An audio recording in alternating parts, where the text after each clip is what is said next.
Supreme Court blocking enforcement of the Biden-Harris administration's changes to Title IX, which would have broadened definitions to include gender identity. The High Court siding with a growing number of states that called for a stop to what they say is an unlawful rule against girls. Louisiana Attorney General Liz Murrill helped lead that fight that sparked the Supreme Court decision, which came down just yesterday. She joins us now. Mrs. Attorney General, thank you for being with us. Let's first, if we might together, put this in context so that the audience understands what happened at the Supreme Court. This was an injunction that a lower court ordered that stopped the Biden administration's rewrite of Title IX, which would have expanded sex to include gender identity. Is that correct in what was decided by the Supreme Court? That's correct. It's a preliminary motion. It was the government did not like the fact that we obtained the injunction, so they went to the United States Supreme Court to see if they could block it. All right, so an injunction stops the rewrite for now of Title IX. Let's talk about what the Biden administration is trying to do to Title IX, though. They are expanding definitions of, for example, sex. They want to include gender identity. Is that right?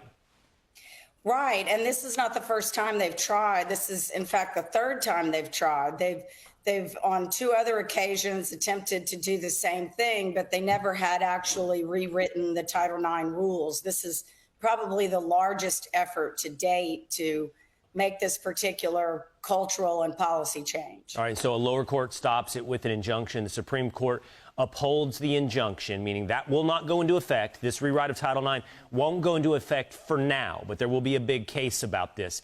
What do we say, Mr. Attorney General, to the argument made by the government that the cultural debate we're having about men joining women's sports wouldn't be affected by this change to Title IX? They are arguing this doesn't allow boys to jump into girls' sports. So I think that argument's just ridiculous. It would be impossible for them to deny the entire construct that they've recreated for Title IX and somehow say that wouldn't also apply to locker rooms and girls' sports.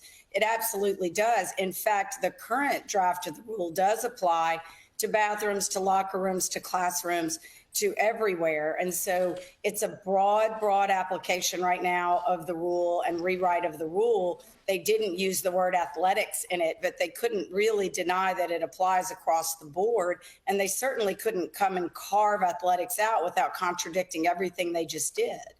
And really quickly before we go, would you just, and I'm sorry to have to ask you to do this quickly, but I think we take for granted sometimes, for the full scope of Title IX, we know it affects college athletics. Title IX governs how much of, what we deal with in civil society. Well, Title IX covers the entire educational environment from K through 12 and all of higher ed and graduate schools, too. So it's very pervasive, and it's been one of the most successful laws that have advanced women in educational opportunities and athletic opportunities that's ever been written. Right. So it's been enormously successful, and this rewrite eviscerates Title IX for women. Yeah. I mean, rewriting it now to include gender identity. For now, it's stopped, but we'll be following along as the courts hear the actual merits of the case going forward. Attorney General Murrill, thank you so much for being with us on Fox & Friends. Thank you for having me.